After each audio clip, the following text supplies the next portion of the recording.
Fever time! Bow, bow, bow! No! Yeah! There we go!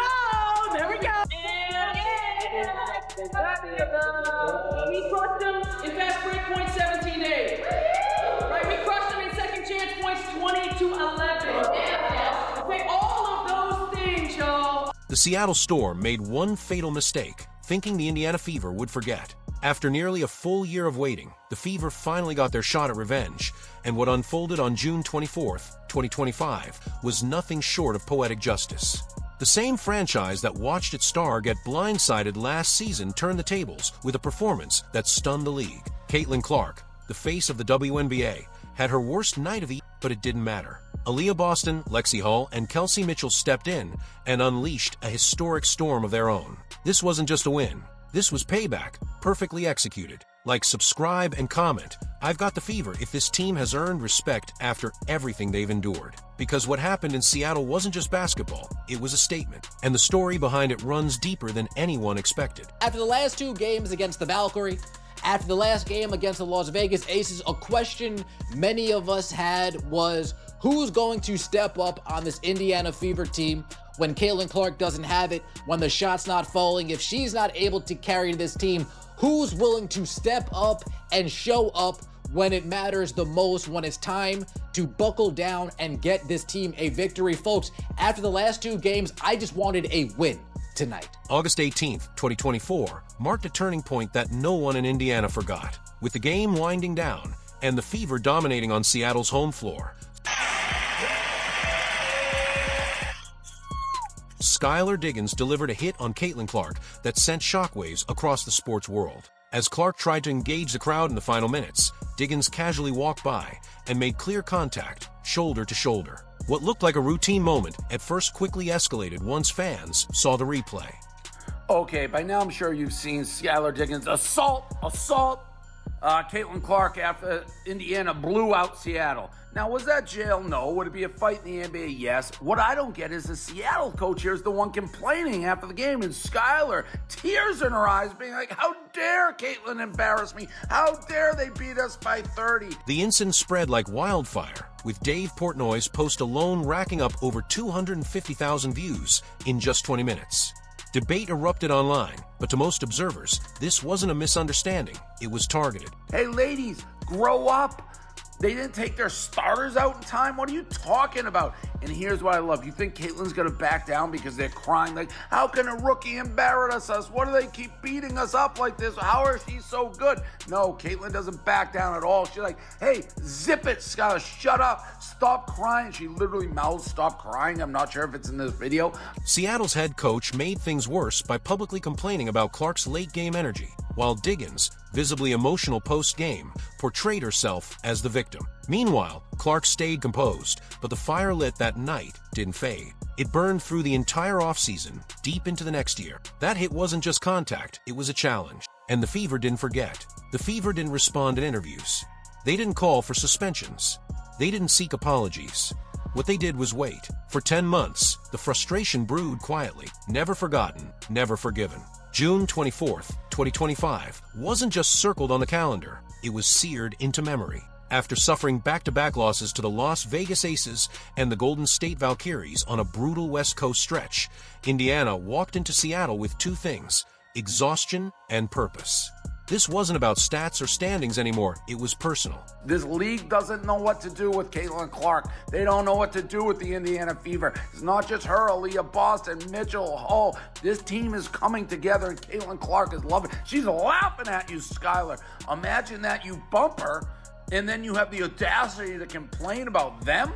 Just play ball. You didn't hear Indiana crying when they started off 1-9. They just got up off the mat and started. That's assault! The Storm entered the game riding a 3-game win streak and held home court confidence, but none of that would matter. The Fever, once mocked for being too dependent on their rookie sensation, were about to prove that the rematch wasn't going to be about Caitlin Clark at all. What unfolded next wasn't just payback, it was a reckoning. A silent vow taken months ago was finally about to be honored in front of the very crowd that once cheered Clark's humiliation. No one expected this. On the very night the Fever needed statement, Caitlin Clark delivered her worst shooting performance of the season. The numbers were brutal. Just 3 of 13 from the field, 0, 4, 6 from beyond the arc, and a mere 6 points on the night. From the opening tip, something looked off. Her mechanics were stiff. Her release was rushed. Mark behind the back. It goes right to the window on Wheeler. Excellent. It's up to 3 ball by Dantas, and looky here. The ball clanked off the rim over and over as the Seattle crowd roared with each miss. It was a cruel echo of last season's breakdown, the jeers, the mockery, the noise designed to break her spirit. The Storm fans, sensing blood, leaned in hard, hoping to see another rookie unravel. Beautiful feed to Aaliyah Boston. This Mitchell goes right in at Ezzy Magbagor and scores. Oh, Aaliyah Boston, a 30-pack tonight. She stay on fire, she does. But this time, the script flipped, because while Clark's shots fell short, something else quietly started building behind her. What appeared to be a disaster in the making was, in fact, the perfect setup for a different kind of eruption, one that wouldn't come from the star, but from the team. And what happened next blindsided everyone in the building. Hook pass Aaliyah Boston. Gabby closes out on her, now spins on Ezzy. Nicely done, and Boston scores. She's 8 points allowed on their home floor. And again, Aaliyah Boston just straight line drive. When Caitlin Clark faltered, Aaliyah Boston rose. With the spotlight unintentionally shifted away from the struggling star, Boston stepped into the void with ferocity the league hadn't seen from her all season. From her very first drive to the rim, it was clear she wasn't just playing to score, she was playing to dominate. Every move was precise, every shot deliberate, and every basket sent a message. The Seattle defense collapsed in on her repeatedly, but she powered through contact, spun through double teams, and finished at the rim like a force of nature. By the time the dust settled, Boston had put up a career-high 31 points, surpassing her previous best and grabbing 8 rebounds in the process. AB career-high 31.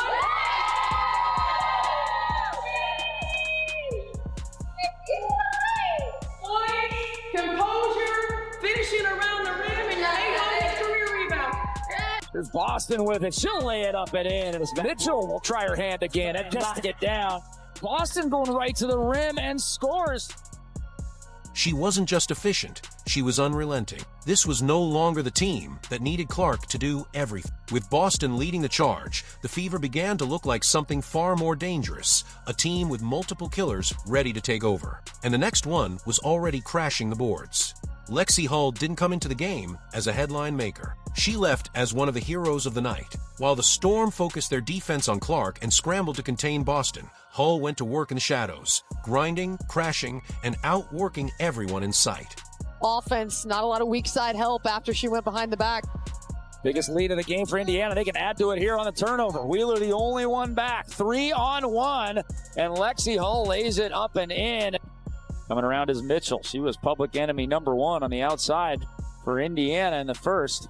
There's Hull, wide open look and strike it. Yeah, good offense. Her hustle was relentless. She clawed for rebounds against taller, stronger opponents and came away with a career-high 11 boards. It wasn't just the stats, it was the effort. Hull was diving for loose balls, scrapping for second-chance opportunities, and constantly putting herself in the right place at the right time. On offense, she chipped in 15 points, many of them coming during crucial stretches when momentum hung in the balance. It marked her first ever WNBA double-double, and it couldn't have come at a better moment. While Clark struggled and Boston imposed her will, Hull played the role of enforcer, the kind of performance that doesn't get celebrated enough but wins games. Seattle had no answer for her energy, and the Fever fed off it. But the most explosive stretch was still to come. Lexie, first career double-double.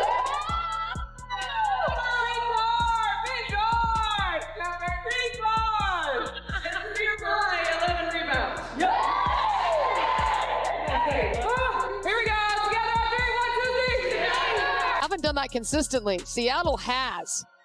Mitchell working on Magbagor to the corner, the other corner, and same result for Lexie Hull where she hit one just a moment ago from the opposite side. Almost another offensive rebound though by Boston, but Seattle has it.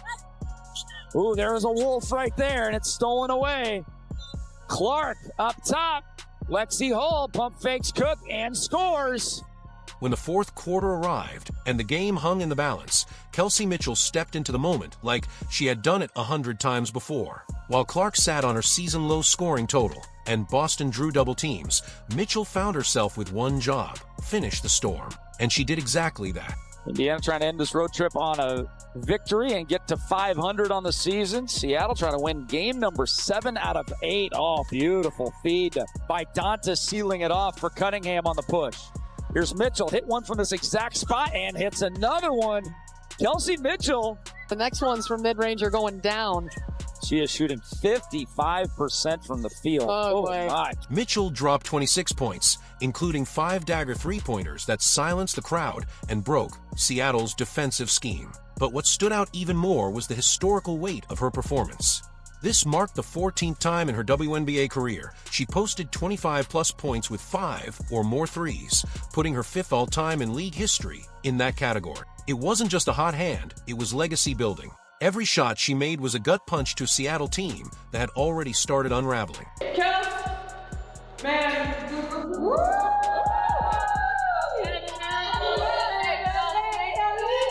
And hey, great job of recognizing the hot hand and the hot action and continuing to go to it. Mitchell goes right in at Ezzy Magmagor and scores. Kelsey Mitchell has been unconscious tonight. Aaliyah Boston, a 30-pack tonight. Mitchell, does she stay on fire? She does. It has been Kelsey Mitchell's night. Confidence radiated off her with each possession, and the more the Storm pressured her, the more dangerous she became. Mitchell didn't just take over the final minutes, she closed the door. And with that, the Fever finally looked like a team ready to bury last season's ghosts for good. When the final buzzer sounded and the scoreboard flashed 94-86, it wasn't just the end of a game, it was the end of a chapter that started nearly a year earlier. The raw emotion on the court said it all. Players were jumping into each other's arms, laughing through tears, and celebrating as if they had just clinched a playoff berth. But this wasn't about standings. This was about growth. After months of inconsistency, heartbreak, and outside criticism, the Fever finally played a full 40-minute game with unity, precision, and heart. Head coach Stephanie White called it their most mature performance of the season, praising how the team recognized the hot hand and stayed committed to what was working. As Kelsey said, this feels like the first time you guys have put in a 40-minute game. Just how did it feel for you? Yeah, I mean, we did. You know, I think we had some hiccups and we had some breakdowns, but we played through them. And we played with multiple levels of effort on both ends of the floor. You know, for the most part, you know, made really good decisions, had each other's back. Highest level of consistent communication we've probably had all year. You know, and I felt like there was huge growth from our team today, and I'm really proud. No panic, no hesitation, just chemistry and trust. While the Storm unraveled under pressure, Indiana looked like a team reborn. This wasn't just about Clark's off night, it was about everyone else stepping into their moment. And as the locker room erupted in celebration, one thing became undeniable: the Fever had finally grown up. And AD had that early foul trouble, but she kind of came back and she had a career high. Just what can you say to her tonight? Just, I mean, just what a hell of a job. You know, she was on balance all the time. You know, she just does such a good job of facilitating that I feel like sometimes she misses opportunities to be a scorer for us. And outside of one time when she passed it out, when she had a guard on her, I thought she did a good job of making the right reads and the right plays. She was efficient. She was hunting opportunities, and we were getting her the ball in a timely manner. And so much of AB's efficiency is about us getting her the ball on time and on target, and I thought we did a better job today. For months, critics questioned whether the Indiana Fever were anything more than a one-woman show. Caitlin Clark brought the headlines, the fans, and the pressure, but questions lingered about the team behind her. That narrative died in Seattle. On a night when Clark struggled to find the rim, her teammates stepped forward and carried the weight like veterans chasing a title. Aaliyah Boston's dominance, Lexie Hull's grit, and Kelsey Mitchell's historic shooting didn't just secure a win, they reshaped the Fever's identity. This team is no longer a one-star story. It's a collective force built on balance, toughness, and resilience. When opposing teams game plan for Clark, they now have to deal with a fully loaded roster that knows how to adapt and strike. The 2025 Fever are deeper, sharper, and hungrier than ever. They've shed the skin of last season's inconsistency and embraced the role of a team that refuses to fold. The message was delivered loud and clear. This squad doesn't rely on one name. They fight together, and they finish together. We've played a lot of games where we play 30 minutes, 35 minutes, and we end up coming up short because of that. And that's been our whole focus, is play a full 40 minutes, win every 5-minute increment that we can. And just really proud of our group. I feel like we've hit some adversity along the way, and I think that's only pushing us closer and closer together. And just really proud of how we stayed with it. They were, going on there, running the fourth quarter, trying to fight back, and I feel like there's been times where we've separated in that moment. And tonight we just stayed together, and that just shows the growth of our team and how we're just, again, our chemistry is getting better and we're trusting each other more. And I think we saw that in the fourth quarter. The Indiana Fever walked into Seattle carrying the weight of unfinished business. They walked out with a signature win that redefined their season. What began as a night clouded by Caitlin Clark's shooting slump turned into one of the most powerful statements a WNBA team has made all year. Aaliyah Boston's 31-point masterpiece, Lexie Hull's first career double-double, and Kelsey Mitchell's record book performance weren't isolated flukes. They were a declaration that this team is no longer reliant on a single superstar. The Fever showed they can take a punch, adapt mid-fight, and strike back with more depth than anyone expected. Their chemistry clicked, their confidence surged, and above all, their unity held strong when it mattered most. For a franchise still carving its place in the league's hierarchy, this game was more than revenge. It was a blueprint, a moment of transformation, a night where the narrative changed. If this is the version of the Fever that shows up down the stretch, the rest of the WNBA has a serious problem. Like, subscribe and comment, I've got the Fever, if this team just earned a whole new level of respect. Because from here on out, one thing is clear, the Indiana Fever aren't backing down from anyone.